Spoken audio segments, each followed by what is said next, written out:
I created this video to give you a rough overview over my perspective and ideas. I hope it's not too long and it will be quite dense. I'd like to speak about the society and social evolution. Here I would like to focus mainly on my economic criticism and give a brief overview of an idea that can help us to develop from inequality to equality, pollution to a healthy environment, complicated systems to simple systems, and generally from an inharmonious world to a peaceful humanity. In order to understand social development, I consider the first step to be looking at and understanding the current situation honestly and openly. It is important to remain satisfied and balanced in this process, as the human mind otherwise tends to look away. So let's start by exploring the current systems as I see them. We humans have built structures in our world that allow individuals or groups to exploit the performance and obedience of people and thereby claim the wealth of the nature and the achievement of humanity for themselves. If we look at this from outside, we might ask ourselves, how can this inequality of power and wealth be maintained? Different justifications were given, such as raw power and mighty, belief in religion, authority and law, property. In the past, especially in Europe, the kings and churches ruled the society. After multiple movements, the society broke that justification. A vacuum of power was created that was filled with ideas like the indirect democracy. But behind the obvious power to make political decisions, an old underlying power flourished: the market and therewith the power of money. The market and the principles behind it became stronger and stronger. On one hand, because all regions and all people depend on the products, money, and jobs provided through the market. On the other hand, because it was presented as a solution against the dictates from authorities. To understand the market and its devastating influence, we will now look at two principles of the market and their mechanisms. The first one is the cycle of money, which leads to impoverishment, the necessity of economic growth, and to the compulsion of consumption. The second principle is the rivalry of the market. In this environment, the maximization of profit is the foundation of surviving. The maximization of profit accelerates impoverishment and leads to corruption and pollution. Let's start with the money cycle. To explain this cycle, we imagine a society with money and companies. The companies produces goods and services which the society wants to have. The society pays them money to fulfill their needs and the money ends in the companies. But the companies don't keep the money. They will give it to workers that produces goods and services. Let's imagine for now that there is no other factors. Because all the workers are a part of the society that need goods and services, all the money actually flows back to the society.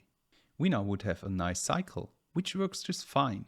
Money goes to the companies and gets distributed back to the people. But in reality, there is one major additional factor in this equation. It is this rule. Let's observe this rule closer. This rule wants to spend money somewhere where it gets more money in return. Here it happened to be the market, with all its principles and structures. And we all know that rule. We can call them investors, banks, and so on. We will call it investors for simplification. Let's go back to the money cycle and observe the flow of money with the presence of this rule. The society spent their money again for food and services, and thereby the companies get the money. They give it to the worker and also to this rule. As we can see, the society now lack of money. This would immediately cause problems, mostly because the value of the needed goods and services can't be paid now. We wouldn't get enough goods and services to fulfill our needs. Furthermore, the cycle would lack of money. Either the rich nor the worker could be paid enough. This would, and indeed did, spiraling out of control and cause the collapse of the whole system. One thing which seems to prevent this problem are the rich people. On one hand, because they want to have luxury and they are willing to pay some of their money back to the system. On the other hand, because they want to invest money to get more money in return, therefore they give most of their money as loan. In this way, money returns back to the system, and thereby back to the people and the circulation. But actually some of the money would again be lost. Additionally, the money in the system is now debt, and sooner or later we would have to pay back more money in return. And with each cycle, the debt grows. Over time, all the money in the system turns into debt. But it's even worse.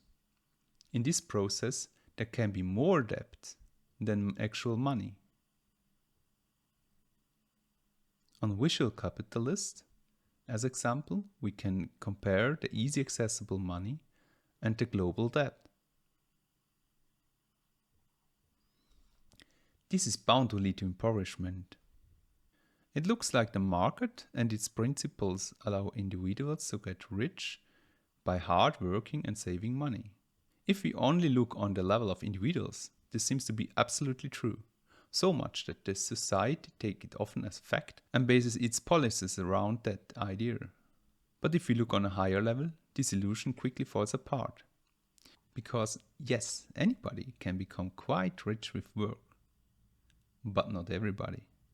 This is simply because the money, or actually the debt given to us, is limited. The more people like to be rich with work, the harder it will get.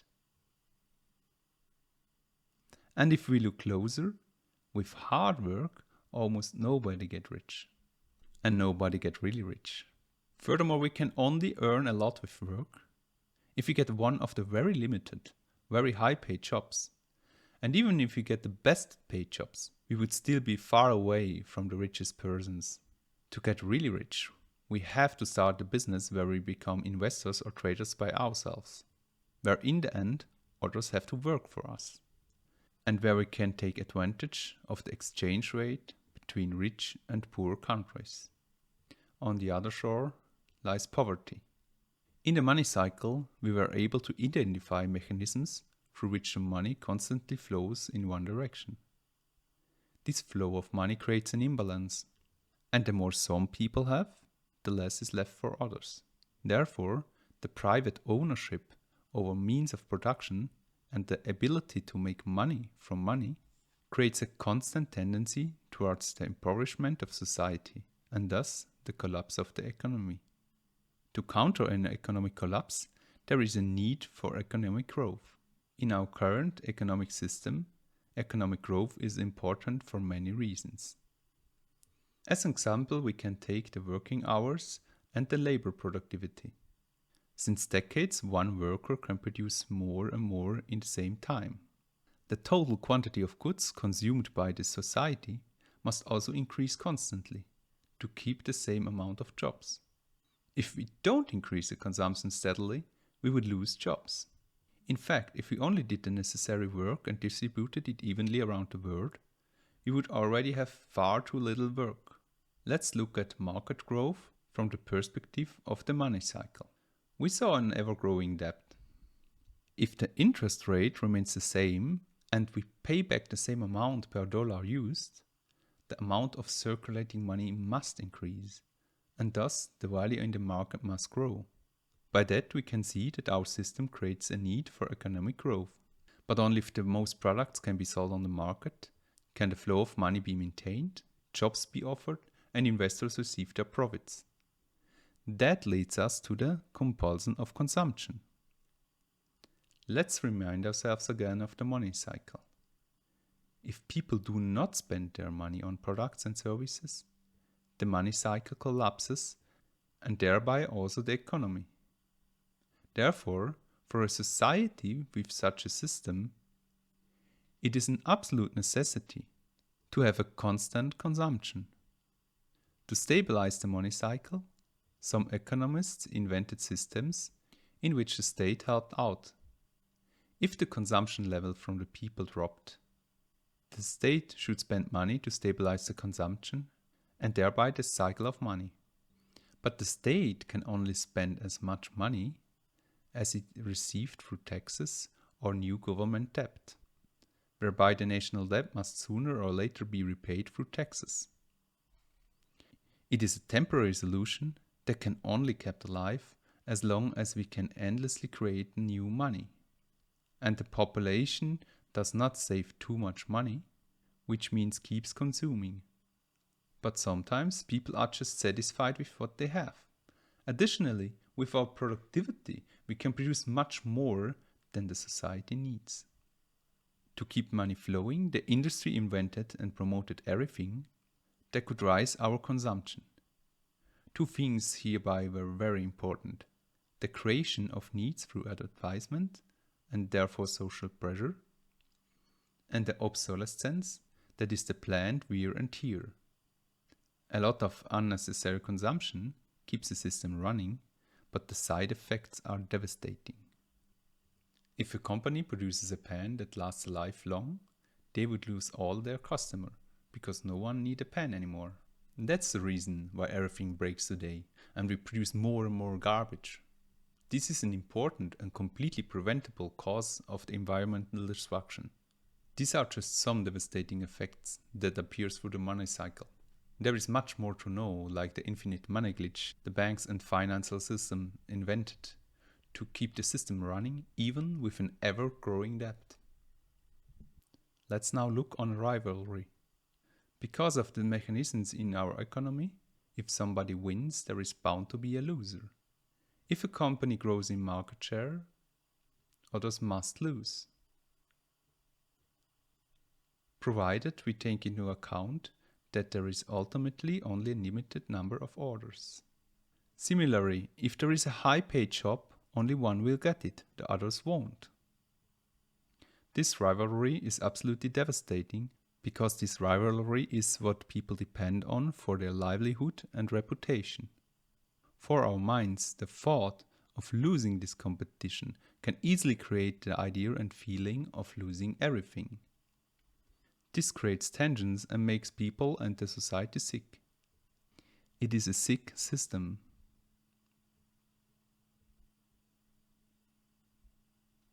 But we are so used to it that we agree and can't think of something else.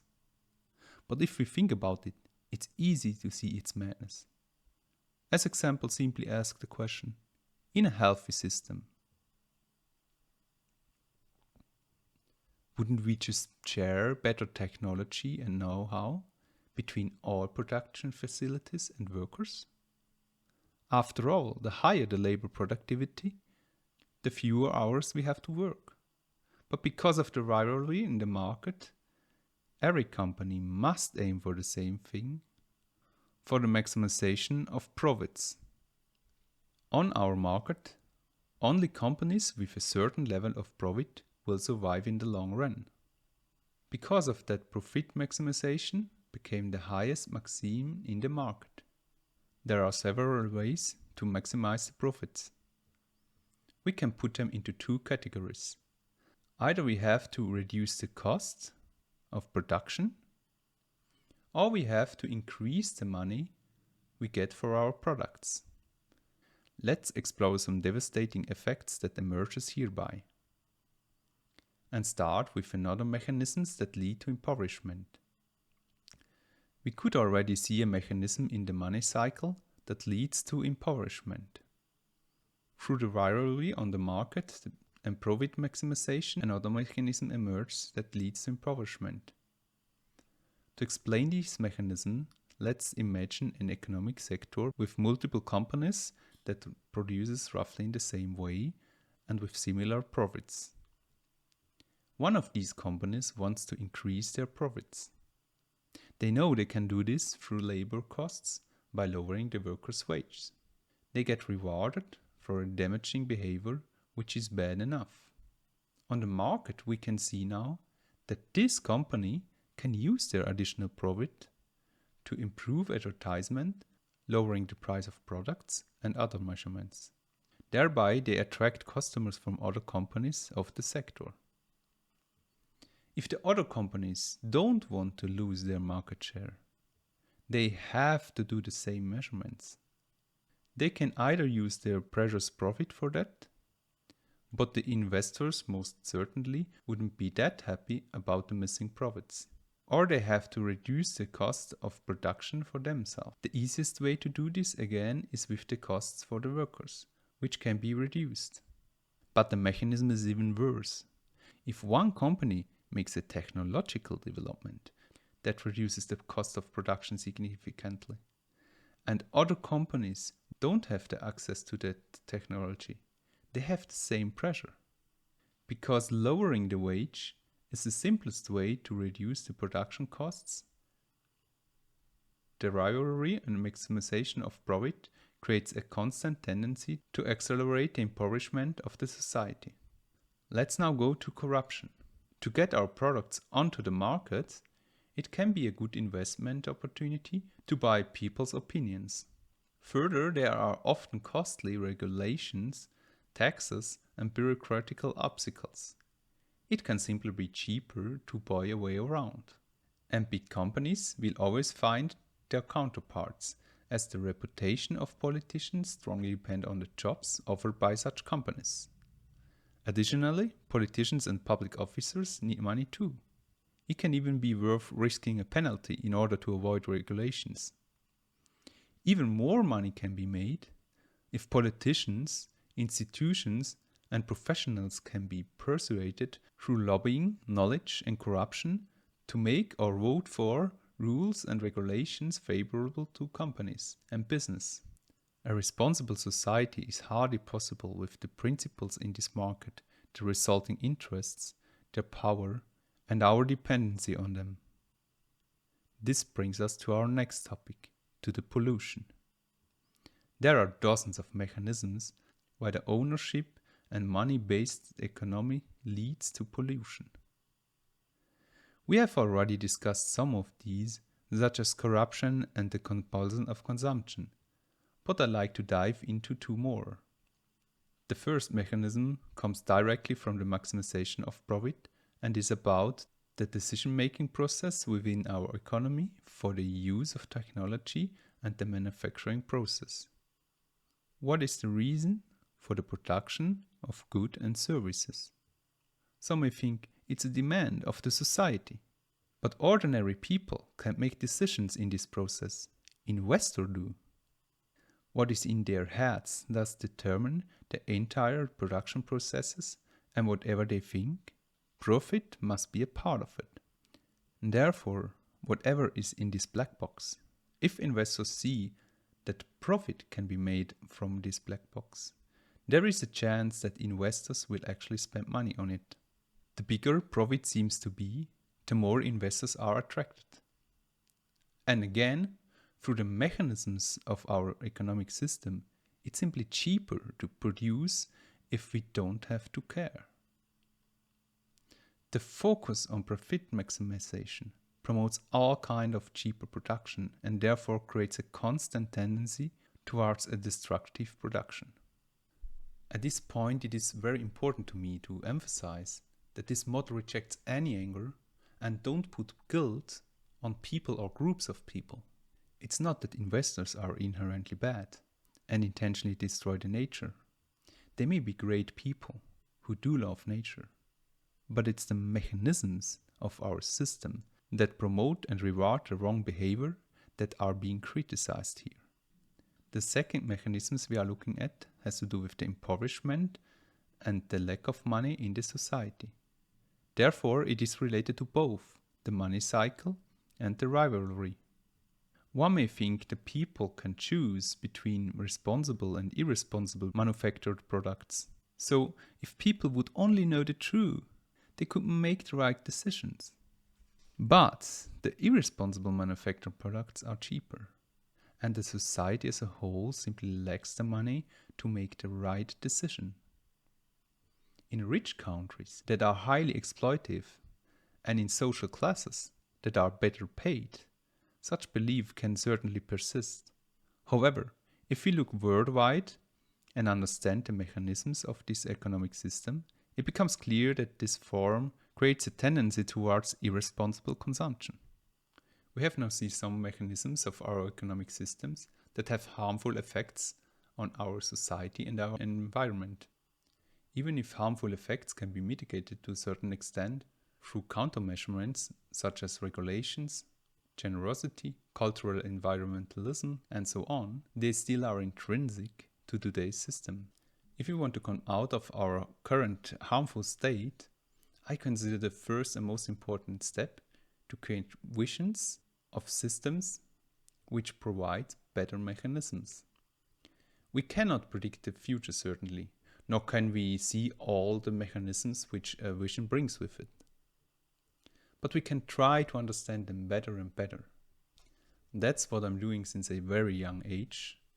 In the meantime, I have developed an understanding of social evolution and visions that I consider worth sharing. Now I want to give a broad overview about a vision for an economic system. This vision is based on 3 principles. The first principle defines the mechanisms and framework for how much resources we can use in our economy.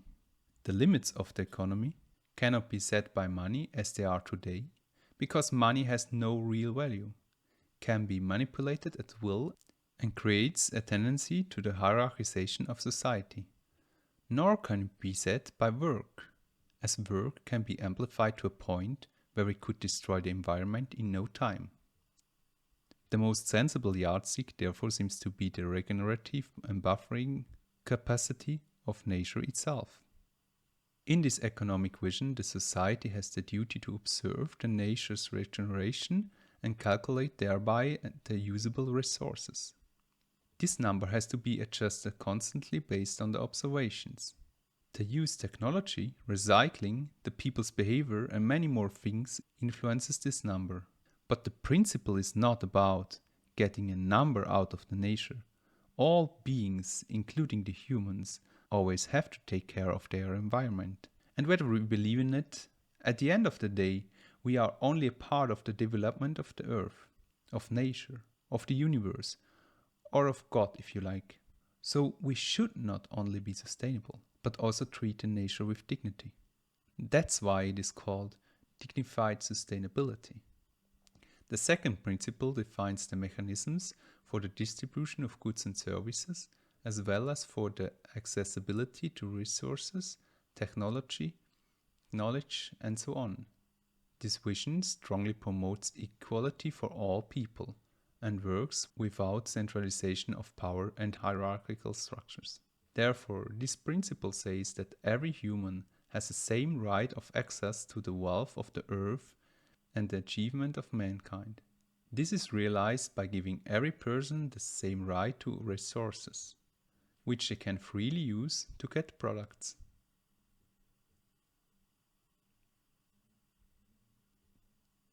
And everybody gets equal access to knowledge and technology.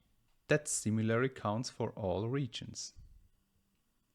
Here, the whole economy and all people act as one. This principle is called communality. The third principle shows the framework in which decision-making processes and the actual implementation of the economic models happen. This principle is based on a simple idea that is very important to social development. We humans are able to learn. To learn proper, we need reflection. To have proper reflection, we need to participate. To participate proper, we need to be able to have real influence on the decisions and processes in our surroundings, and in return, get an honest reflection as a respected part of the society, whoever we are.